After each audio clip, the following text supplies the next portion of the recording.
날마다 거울 보는 남자 묵상간증입니다. 알코올 중독자인 아버지의 폭력과 외도로 저는 어린 시절부터 가정불화를 겪으며 자랐습니다. 초등학생 때 주말이면 아버지와 집에 같이 있기가 무서워 밖으로 돌다가 교회에 다니게 되었습니다. 하지만 혈기 많은 아버지의 눈치를 보며 늘 긴장 속에 살던 저는 고등학생 시절부터 술과 담배로 쌓인 스트레스를 풀며 아버지처럼 술 취함과 방탕함에 중독되었습니다. 게다가 술에 취하면 폭력적으로 변하여 그로 인한 사건 사고도 끊이지 않았습니다. 그런 저를 불쌍히 여기신 하나님은 이혼이라는 광야의 사건으로 저를 만나주시고 말씀 공동체로 인도하셨습니다. 마음이 공고하던 제가 구속사의 말씀으로 내 죄를 깨달으며 그동안 제 욕심을 따라 음행하고 호색하던 것이 조금씩 끊어졌고 담배도 하루아침에 끊게 되었습니다. 그러다 공동체 안에서 믿음의 자매를 만나 재혼하였습니다.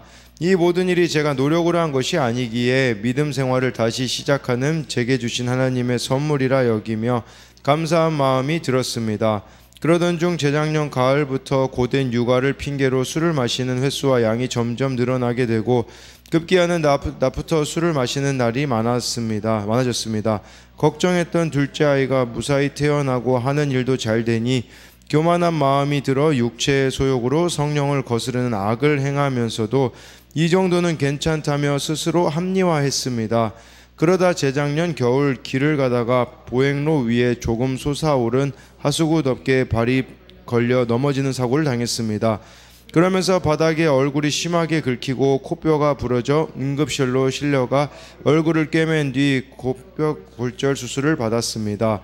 저는 이 사고로 얼굴에 지울 수 없는 흉터를 갖게 되었습니다.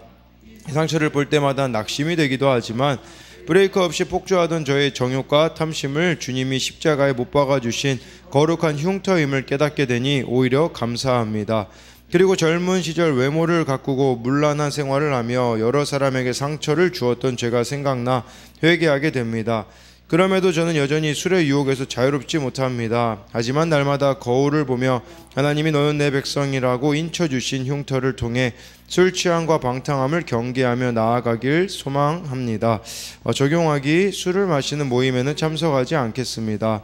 술을 마시고 싶을 때마다 거울 앞에 서서 하나님이 제게 주신 경고의 사건을 생각하겠습니다. 네, 여기 이렇게 나와 있듯이 우리가 이렇게 어떤 일들이 잘 되었을 때 회개해야 되는 이유가 여기에 있는 거죠. 여기 걱정했던 둘째 아이가 무사히 태어나고 하는 일도 잘 되니 교만한 마음이 들어 육체의 소욕으로 성령을 거스르는 악을 저질렀기 때문에, 그렇기 때문에 우리는 어떤 일이 잘 될 때도 참 이렇게 내가 죄인이라는 것을 알아야 하는 것을, 그래야 우리가 교만해지지 않음을 또 보여주는 것이고, 또 이렇게 코뼈가 부러지는 사건, 그래서 얼굴에 또 지울 수 없는 흉터를 갖게 되었는데요. 여기 이 제목이 날마다 거울 보는 남자인 것처럼 우리도 날마다 말씀의 거울 앞에 나의 민낯을 이렇게 보며 나아가게 되어진다면 참 우리가 성령의 인도함을 받지 않겠습니까? 오늘은 이 갈라디아서 5장 13절부터 26절인데 지금까지 우리가 율법이 아닌 이렇게 것이, 우리가 율법이 아닌 자유라고 생각해서 잘못 생각하면 이거 말씀 안 지켜도 돼 이렇게 생각할 수 있는데, 그게 아님을 오늘 말씀을 통해서 봐야 합니다. 자유를 주셨다고 하는데 그 자유가 그냥 내 마음대로 하는 세상의 자유를 말하는 게 아니라는 것을 13절을 보면 알 수 있습니다. 형제들아, 너희가 자유를 위하여 부르심을 입었으나 그러나 그 자유로 육체의 기회를 삼지 말고 오직 사랑으로 종노릇하라 라고 해가지고요, 이 자유는 육체의 기회를 삼는 세상의 자유가 아니라고 우리들에게 분명히 말씀해주고 있어요. 세상 사람들은 자기 욕구대로 사는 걸 자유라고 하거든요. 그런데 하나님이 주시는 자유는 하나님께 담대히 나아갈 수 있는 권리를 말하는 거예요. 하나님께 담대히 나아갈 수 있는 권리. 그러니까 우리를 받아주신 그 하나님의 은혜 때문에, 예수님의 그 십자가 때문에 우리 하나님 앞에 자유롭게 나갈 수 있는 거죠. 근데 이 은혜를 아는 자들은 어떻게 될까요? 사랑을 드러내고 싶어 해요. 그렇기 때문에 여기 나와 있잖아요. 오직 사랑으로 서로 종노릇하라. 아니, 자유라면서 무슨 또 종노릇하라 라고 말씀합니까? 라고 생각할 수 있는데, 사랑을 드러내고 싶은 거예요, 이웃들에게.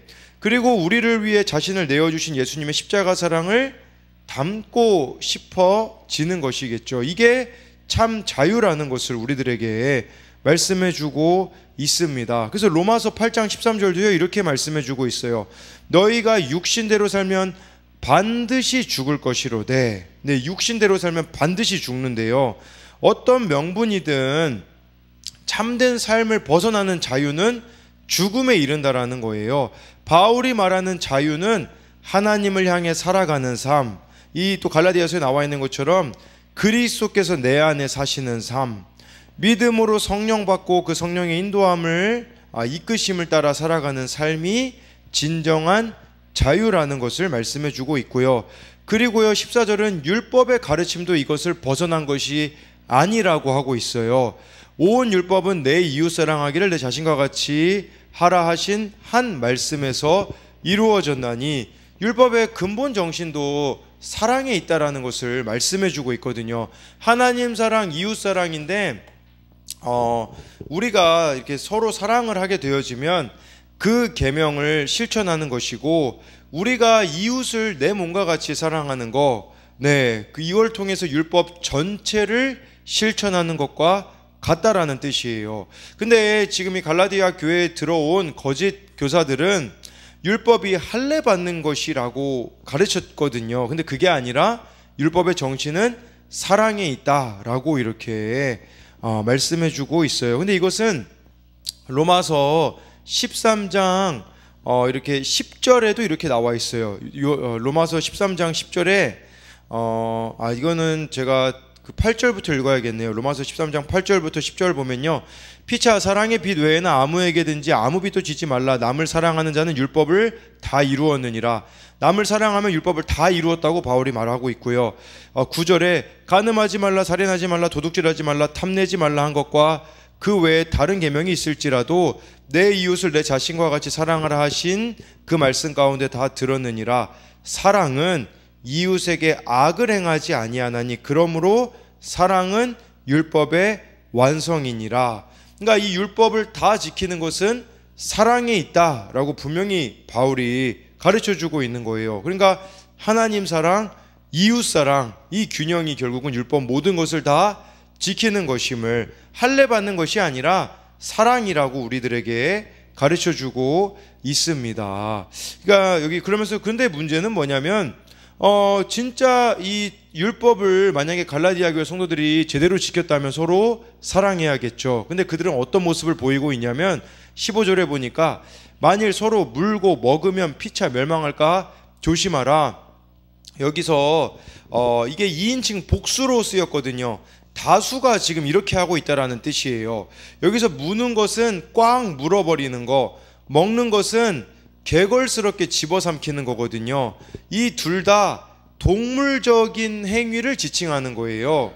그러니까 야생동물 같은 이런 야만성이 이 갈라디아 교회 성도들 가운데 있었다라는 거죠. 그러니까 마치 이것은 약육강식이 지배하는 짐승들의 질서, 그러니까 짐승의 본성과 같이 되어 버렸다라는 것을 말씀해주고 있습니다. 그러니까 이 사랑이 빠져버리면 야만적이 될 수밖에 없음을 우리들에게 가르쳐주고 있는 것이죠. 그래서 적용 질문처럼 그리스도께서 주신 자유를 육체의 기회로 삼고 서로 물고 뜯으며 파괴적인 싸움을 하고 있지는 않나요? 또 나에게는 어떤 제어되어지지 않는 동물과 같은 야만성이 있습니까? 근데 우리가 영이 들어가지 않으면, 성령으로 살지 않으면 이처럼 우리들에게 야만성이 나올 수밖에 없음을 기억해야 돼요. 그래서 예전에 그 김양재 목사님 설교 중에 그런 내용들이 있었어요. 사람하고 그 짐승하고 동물하고 사람하고, 그러니까 아담하고 재료가 이렇게 똑같기 때문에 성령이 들어가지 않으면 짐승의 본능처럼 행할 수밖에 없다라는 그런 부분들이 있는데, 우리도 성령으로 행하지 않는다면 이렇게 동물적인 삶을 살아갈 수밖에 없음을 바울이 가르쳐주고 있습니다. 16절에요. 내가 이르노니 너희는 성령을 따라 행하라. 그리하면 육체의 욕심을 이루지 아니하리라 라고 이렇게 말씀해 주고 있어요. 여기서 행하라는 말은 걷다라는 뜻이에요. 그냥 동요되지 말고 일관적으로 살아가라. 그러니까 성령님과 꾸준한 동행을 말하는 것이에요. 그리고 이것은 현재 시제 명령형으로 쓰였기 때문에, 능동태 현재 시제 명령형이기 때문에 매일매일 성령님과 동행하는 삶이 능동적으로 이루어져야만 우리는 육체의 욕심을 이루지 않을 수가 있다라는 겁니다. 그러니까 여러분들이 성령을 따라 행한다라는 것은 매일 주시는 말씀으로 나의 몸과 마음의 욕심을 직면하며 회개하며 살아가는 것이에요. 그렇기 때문에 성령을 따라 살아갈 때 우리는 육체의 욕구를 만족시키는 삶을 피할 수가 있다라는 거죠. 반대로 여러분들이 육체의 욕구대로, 내 마음대로, 내 생각대로, 내 감정대로 살아가고 있다면 그것은 내가 성령을 따라서 살아가고 있는 것이 아니라는 것을 기억해야 하는 것이죠. 네, 그러면서 17절에 육체의 소욕은 성령을 거스르고 성령은 육체를 거스르나니 이 둘이 서로 대적함으로 너희가 원하는 것을 하지 못하게 하려 함이니라 라고 해가지고요, 육체의 소욕과 성령, 이 두 가지의 늘 싸움이 우리들 가운데 이루어지고 있다라는 것을 말씀해 주고 있습니다. 18절에 너희가 만일 성령의 인도하시는 바가 되면 율법 아래에 있지 아니하리라. 여러분, 우리가 그걸 기억하셔야 돼요. 이게 율법을, 예수님을 여러분들이 믿으면 성령이 여러분 안에 계시잖아요. 율법을 초월하는 삶을 살아가는 겁니다. 이 율법을 약화시키는 삶이 아니라 강화시키는 삶을 살아가는 것임을 기억하셔야 되는 거예요. 그러면서 이제 육체의 일이 무엇이 있는지, 육체의 소욕이 21절까지 나와 있습니다. 그래서 여기 보면 19절부터 육체의 일은 분명하니 곧 음행과 더러운 것과 호색과, 20절에 우상 숭배와 주술과, 여기까지가요 기준을 무너뜨리는 죄예요. 그래서 이 기준이 무너지면 이제 삶이 무너지게 되어지는, 기준을 무너뜨리는 게 여기 주술까지예요. 음행부터 주술까지. 그리고 20절에 원수 맺는 것과 분쟁과 시기와 분냉과 당짓는 것과 분열함과 이단과, 21절에 투기와, 여기까지는요 관계를 망가뜨리는 죄, 이걸 말씀해 주고 있는 겁니다. 원수 맺는 것부터 투기까지는 관계의 분열을 가져다 주는 것이겠죠. 그 다음에 술 취함과 방탕함, 이것은 삶을 망가뜨리는 죄라고 볼 수 있습니다. 그래서 그와 같은 것들이라 전에는 너에게 경계한 것 같이 경계하노니 이런 일을 하는 자들은 하나님의 나라를 유업으로 받지 못할 것이요 19절부터 21절의 삶을 살아가는 자는 천국에 들어갈 수 없다라고 말씀하고 있습니다. 그러니까 이것은 구원의 문제예요. 여러분, 이렇게 살아가면요 구원받을 수가 없어요. 그래서요 여러분, 이것을 그 유진 피터슨 목사님이 쓴 메시지 성경에는요 이렇게 풀어서 설명하고 있어요. 이 19절부터 21절을 사랑 없이 되풀이되는 값싼 섹스, 악취를 풍기며 쌓이는 정신과 감정의 쓰레기, 과도하게 집착하지만 기쁨이 없는 행복, 껍데기 우상들, 마술쇼와 같은 종교, 편집증적 외로움, 살벌한 경쟁, 모든 것을 집어삼키지만 결코 만족할 줄 모르는 욕망, 잔인한 기질, 사랑할 줄도 모르고 사랑받을 줄도 모르는 무력감, 찢겨진 가정과 찢어진 삶, 편협한 마음과 왜곡된 추구, 모든 일을 경쟁자로 여기는 악한 습관, 통제되지도 않고 통제할 수도 없는 중독, 이름뿐인 꼴사나운 공동체 등이 그것입니다 라고 이 19절부터 21절까지를 이렇게 풀어서 말하였는데요. 이걸 보면서요, 그러니까 결국 이 여러분들이 육체의 소욕대로 살아가게 되어지면 우리를 어지럽고 혼란스럽게 하는 일들이 일어난다라는 겁니다. 그래서요 여러분들을 어지럽고 혼란스럽게 하는 일들은 무엇이 있습니까? 그러면서 이와 반대되는 성령을 따라서 살아가는 사람들에게 나타나는 그런 삶의 모습이 22절부터 23절에 나와 있는데요. 오직 성령의 열매는 사랑과 희락과 화평과 오래 참음과 자비와 양성과 충성과 23절에 온유와 절제니 이 같은 것을 금지할 법이 없느니라 라고 말씀해 주고 있어요. 이것은요, 우리에게서 찾아볼 수 없는 하나님의 속성이고요, 이 열매는 단번에 얻을 수 있는 것이 아닙니다. 고난의 시간에 말씀을 묵상하며 내 욕심을 하나하나 가지치게 할 때 성령의 열매가 맺힌다라는 것이겠죠. 네, 그런데요, 여기서 중요한 것은 오직 성령의 열매는 이라고 했어요. 근데 9가지 열매잖아요. 열매들은 이라고 안 했거든요. 왜 그럴까요? 사실 이 열매는 사랑으로 종합이 되어지는 겁니다. 그러니까 우리가 사랑의 열매를 맺으면 하나님 사랑, 이웃 사랑의 열매를 우리가 반드시 이렇게 바르게 맺는다면 나머지 것들은 따라올 수밖에 없는 거예요. 네, 그래서 이것이 사랑의 열매라고 표현을 한 것이죠. 그리고 금지할 법이 없다고 23절에 말씀해 주고 있는데, 이 금지할 법은 대항할이라는 의미로 성령의 이 열매를 대항할 어떤 법도 존재하지 않는다라는 겁니다. 그러니까 이게 결국은 율법을 이루는 삶이라는 것을 기억해야 된다라는 것입니다. 네, 그래서요, 이것을 또 유진 피터슨 목사님의 그 메시지 성경에는요, 이렇게 이 9가지 열매를 표현합니다. 과수원의 과일이 풍성히 맺히는 것처럼 하나님께서 우리 삶의 여러 가지 선물, 다른 사람들에 대한 호의, 풍성한 삶, 고요함 같은 것들을 풍성히 주실 것입니다.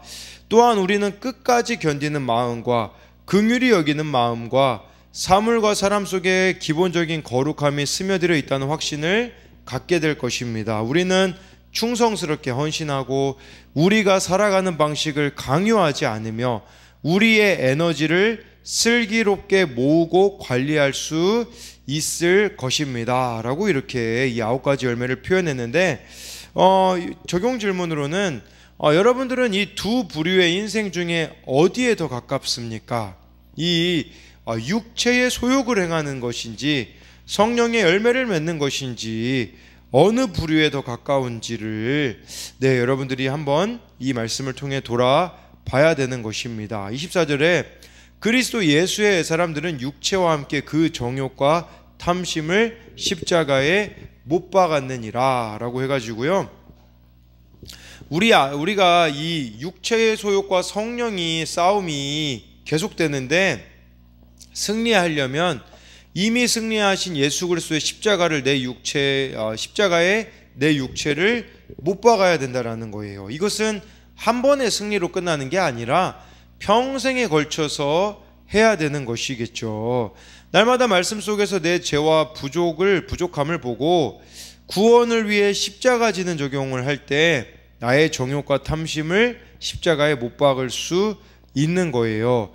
이렇게 살아가면요, 나의 업적을 자랑하지 않고 나의 영광을 구하지 않게 되어지는, 이게 나와 있는 26절처럼 헛된 영광을 구하지 않게 되어지는 것이겠죠. 그래서 이 24절을 보면서 내가 오늘 십자가에 못 박아야 할 나의 정욕과 탐심은 무엇이 있습니까? 25절에요. 만일 우리가 성령으로 살면 또한 성령으로 행할지니. 그래서 우리가 성령님의 뜻에 따라 살아가는 것은 수동적으로 이끌림을 받는 게 아니라 분투하는 역동적인 삶이라는 것입니다. 26절에 헛된 영광을 구하여 서로 노엽게 하거나 서로 투기하지 말라. 여러분, 이 성령을 따라서 살아가는 것은요, 이게 독불장군이 아니라는 뜻이에요. 독불장군이 아니라 서로 노엽게 하거나 서로 투기하지 말라. 공동체와 반드시 연결되어 있다라는 겁니다. 그러니까 성령께서 하시는 일들 중에 중요한 일은 성도들을 서로 연합하게 하는 것이거든요. 그러니까 성령을 따라 사는 삶의 원칙은 서로 연합해 서로 사랑하여서 예수님의 몸을 세우는 것임을 기억하셔야 하는 겁니다. 그러니까 여러분들이 진짜 성령 충만한지는 그냥 개인에 달려 있지 않아요. 이 공동체 가운데 어떻게 우리가 서로를 사랑하고 연합해 가는지 이것을 우리 가운데 이루어야 하는데, 이게 이루어지지 않잖아요. 막 여러분들 각 사람들이 막 육체의 일대로 막 육체의 소욕대로 살아가게 되어지면 아까 우리가 나누었던 말씀처럼 15절처럼 이 공동체는 서로 물고 먹는 짐승적인 이 야만성이 드러나는 공동체가 되어질 수밖에 없겠죠. 그러나 여러분들이 성령을 따라 행하면 성령의 열매가 맺힘으로써 정말 이 공동체 가운데에 자기 자랑이 사라지게 되어지고 생색이 사라지게 되어질 것이고, 서로가 진정한 사랑을 하게 될 것이라는 거죠. 예수님이 요한복음에 그런 말씀하시거든요. 너희 세 계명을 주노니 서로 사랑하라. 너희들이 서로 사랑하면 능히 내 제자인 줄 이제 다른 사람들이 알게 될 거라고 하거든요. 그러니까 정말 이 율법의 완성은 사랑이고 성령의 열매도 사랑이기 때문에 여러분들이 성령을 따라서 행하는 것은 결국은 하나님 사랑, 이웃 사랑의 이 균형을 이루며 살아가야 한다라는 것을 오늘 말씀을 통해 기억하며, 이것은 공동체와도 연결되어져 있다라는 거. 그래서 우리가 서로 사랑으로 연합하는 이 공동체를 함께 세워나가야 한다라는 것을 오늘 말씀을 통해 알 수 있습니다.